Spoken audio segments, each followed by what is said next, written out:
大家好，今天我们要带大家了解一下中国的饮食文化，特别是一日三餐的习惯和特点。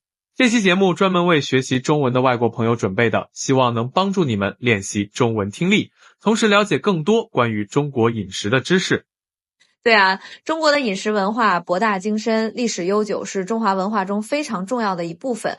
我一直觉得想要了解一个国家，品尝当地的美食是最直接的方式之一。没错，民以食为天嘛，这句中国古话说的就是食物对人的重要性。今天我们就从最基本的一日三餐开始聊起，看看中国人平常都吃些什么，怎么吃。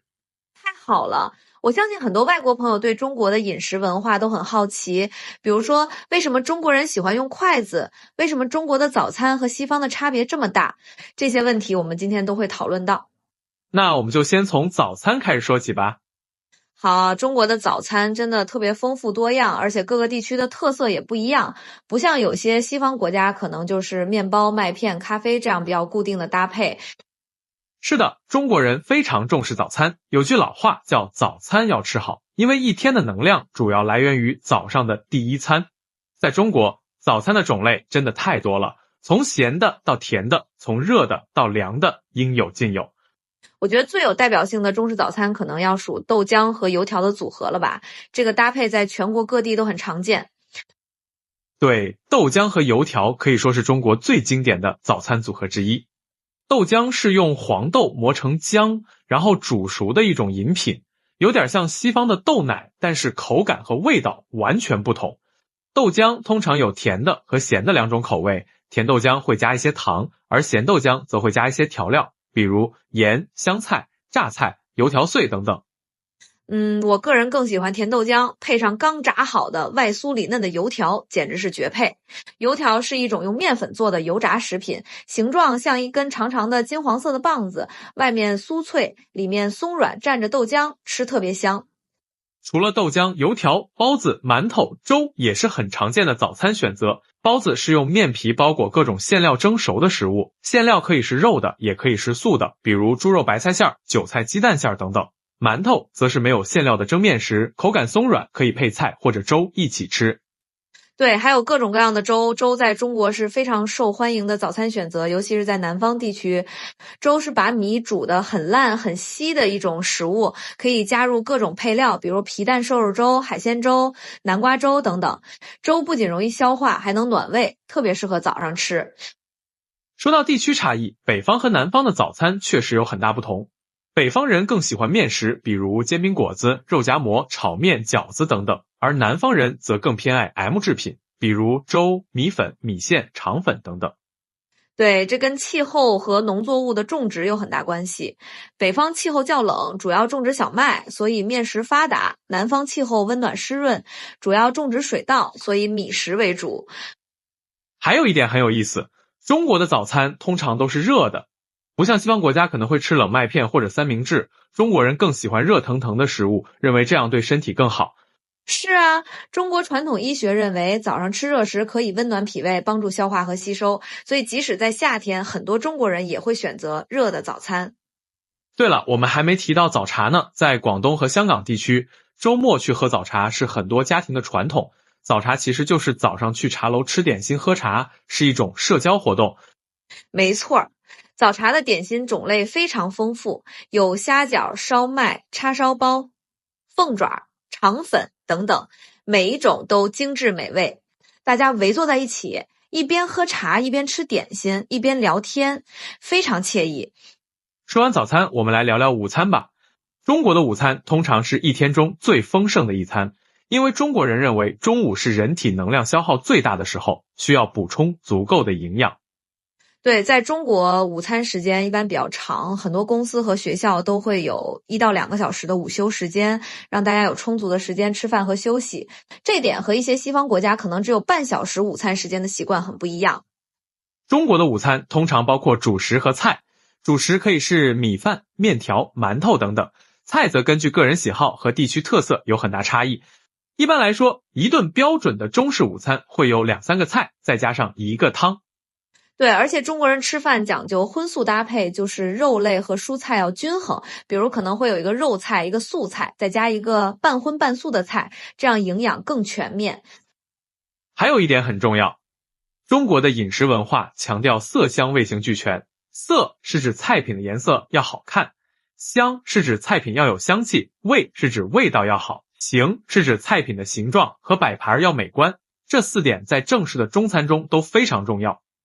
确实如此，中国菜的烹饪方法也非常多样，有炒、煮、蒸、炖、煎、烤等等，每种方法都能带来不同的口感和风味。说到烹饪方法，我觉得最能代表中国烹饪特色的可能就是炒菜了，用大火快速翻炒，保持食材的鲜嫩和营养，这是中国菜的一大特点。对，炒菜需要掌握火候和时间，太长会使食材失去鲜味儿，太短又可能不熟。这也是为什么中国厨师特别强调锅气，就是那种食材刚出锅时的独特香气。除了家庭烹饪，在中国的很多城市外出吃午餐也是很常见的，特别是上班族可能会去餐馆或者食堂吃工作餐。现在随着外卖的普及，很多人也会选择点外卖。是的，中国的外卖行业这几年发展的特别快，几乎所有类型的食物都可以通过手机 APP 点外卖送到家里或者办公室，这给人们的生活带来了很大的便利。不过无论是在家做饭还是外出就餐，中国人都很注重饮食的平衡和健康。中医理论认为，食物有寒热温凉的属性，应该根据个人体质和季节变化来调整饮食结构。对，比如夏天天气热，就应该多吃一些凉性食物，如黄瓜、西瓜、绿豆汤等，帮助身体降温。冬天天气冷，则应该多吃一些热性食物，如羊肉、生姜、红枣等，帮助身体保暖。这种根据季节调整饮食的习惯，在中国有着悠久的历史，比如冬至吃饺子，立夏吃粽子，这些都是传统习俗。说到这里，我想起了中国的食补文化。中国人相信药食同源，很多食物不仅能填饱肚子，还有保健功效。比如冬天喝羊肉汤可以驱寒，夏天喝绿豆汤可以消暑，生病时喝鸡汤可以补充营养等等。没错，中国的饮食文化和中医理论密不可分。很多中国家庭在做饭时都会考虑食材的药用价值和对身体的影响。好了，聊完午餐，我们来说说晚餐吧。在中国，晚餐通常比午餐要简单一些，但仍然是家人团聚的重要时刻。是的，随着生活节奏的加快，很多家庭可能只有晚上才能全家人一起吃饭。所以晚餐不仅是为了满足饮食需求，也是家人交流的重要时间。中国的晚餐通常在6点到7点之间，比西方国家要早一些。晚餐的内容可能和午餐类似，但分量会少一些，因为中国人认为晚上吃太多不利于消化和睡眠。对，中国有句俗语叫早吃好，午吃饱，晚吃少，就是这个道理。晚餐一般会有主食和几个菜，可能还会有一个汤。在中国的很多家庭，晚餐是一家人坐在一起，分享一天的经历和感受的时间。大家围坐在餐桌旁，一边吃饭一边聊天，气氛非常温馨。这也体现了中国饮食文化的一个重要特点。共享中国人吃饭喜欢围桌而食，大家共享同一桌的菜肴，这种方式强调了家庭的团结和和谐。确实如此。在中国的餐桌上，菜肴通常放在桌子中央，每个人用自己的碗和筷子夹菜吃。这种方式不仅方便分享食物，也促进了交流和互动。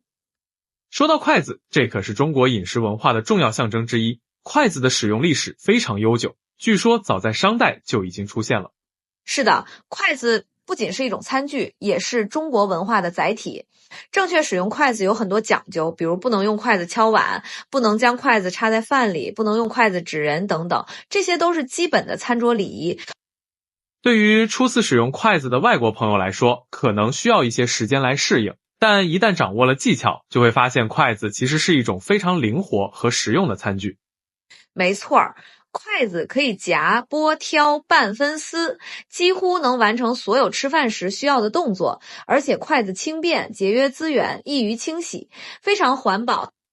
除了家庭晚餐，在中国和朋友或同事一起出去吃晚餐也是很常见的社交活动。这种场合通常会选择餐馆，点很多菜，大家一起分享。对，中国的聚餐文化非常发达，无论是庆祝生日、节日，还是简单的朋友聚会，一顿丰盛的晚餐都是必不可少的。在这种场合，食物不仅是满足口腹之欲的手段，更是增进感情的媒介。在中国的餐馆，尤其是比较正式的场合，还有很多餐桌礼仪需要注意，比如长辈先动筷，给别人夹菜时用公筷，不能只顾自己，吃不照顾他人等等。是的，这些礼仪反映了中国人对尊老爱幼、团结互助等传统美德的重视。在中国的饮食文化中，礼是非常重要的一部分。说到这里，我们不得不提一下中国的酒文化。在正式的聚餐场合，尤其是商务宴请或重要庆典，饮酒是很重要的环节。对，中国的酒文化历史悠久，有很多讲究，比如敬酒时要双手持杯，地位低的人要把杯沿放低于长辈或上级的杯沿，表示尊重。还有各种各样的酒令和酒桌游戏，增添了聚餐的乐趣。不过现在随着健康意识的提高，很多人开始减少饮酒，或者选择低度酒、果酒等替代品。在一些场合，茶也成为了酒的替代品。说到茶，这又是中国饮食文化中非常重要的一部分。中国是茶的故乡，茶文化源远流长。在中国，茶不仅是一种饮品，更是一种生活态度和哲学。是的，中国人喝茶讲究茶道，强调品茶时的心境和环境。不同的茶有不同的冲泡方法和品饮方式，比如绿茶清淡爽口，适合春夏饮用；红茶温和醇厚，适合秋冬饮用。茶在中国人的日常生活中扮演着重要角色。很多人习惯在饭后喝茶，认为这样可以帮助消化、清口去腻。还有人喜欢在闲暇时泡一杯茶，静静的品味，放松心情。除了正餐，中国人还有吃零食和宵夜的习惯。零食种类繁多，从传统的瓜子、糖果、点心到现代的薯片、巧克力、饼干，应有尽有。对，尤其是在看电视、看电影或者和朋友聊天的时候，零食是必不可少的。而宵夜则是晚上10点以后的加餐，特别是在南方城市，宵夜文化非常发达。广州和香港的宵夜文化尤为出名，夜市上有各种各样的小吃，如烧烤、粥品、炒粉、煲仔饭等等，人们可以边吃边聊，直到深夜。是的，这种夜生活不仅满足了人们的味蕾，也丰富了城市的文化生活。不过，从健康角度来说，经常吃宵夜可能对身体不太好，所以现在很多人开始控制宵夜的频率和量。说到健康，近年来随着生活水平的提高和健康意识的增强，中国人的饮食习惯也在发生变化。越来越多的人开始注重饮食的健康和均衡，减少油腻和高糖食物的摄入，增加蔬果和粗粮的比例。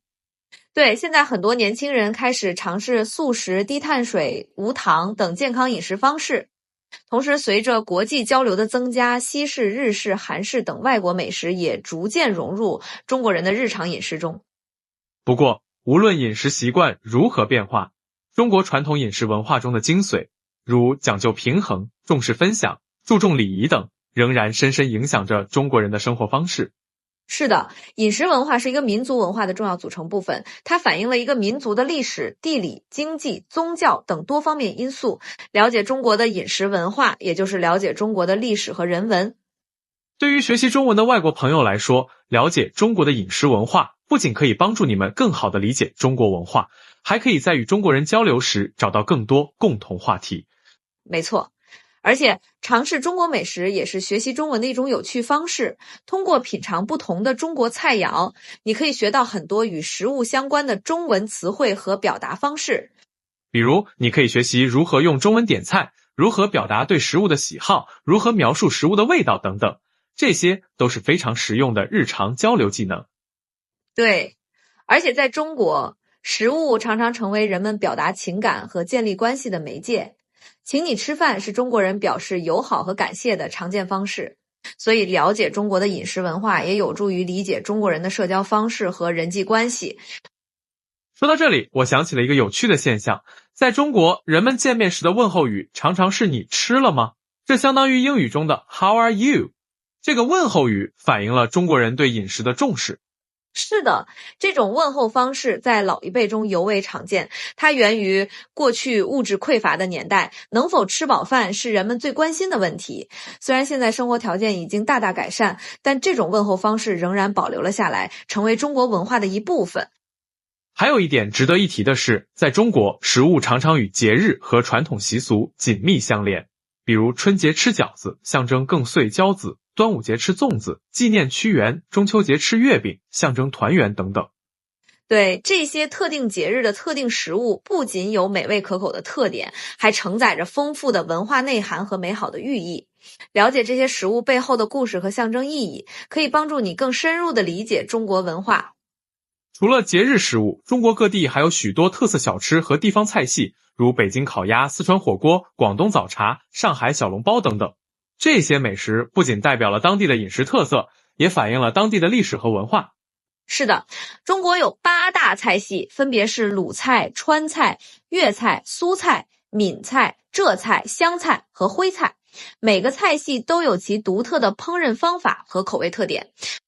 比如川菜以麻辣著称，粤菜注重原汁原味，鲁菜擅长爆炒和烹炸，苏菜则以精致细腻见长。这些不同的风格反映了各地不同的气候、物产和生活方式。对于初次尝试中国菜的外国朋友，可能会觉得有些菜式太辣、太油或者太咸，但随着时间的推移，你会逐渐适应并欣赏这些独特的口味。是的，每种美食都有其独特的魅力，建议大家保持开放的心态，尝试不同的中国菜肴，你可能会发现自己意想不到的最爱。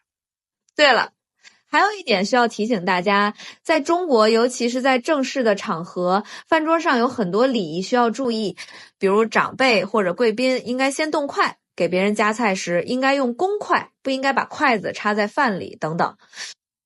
是的，了解这些基本的餐桌礼仪，可以帮助你在中国的饭局中表现得更加得体，也能更好地融入当地文化。总的来说，中国的饮食文化丰富多彩，充满了智慧和哲理。它不仅满足了人们的口腹之欲，也承载了深厚的文化内涵和社会功能。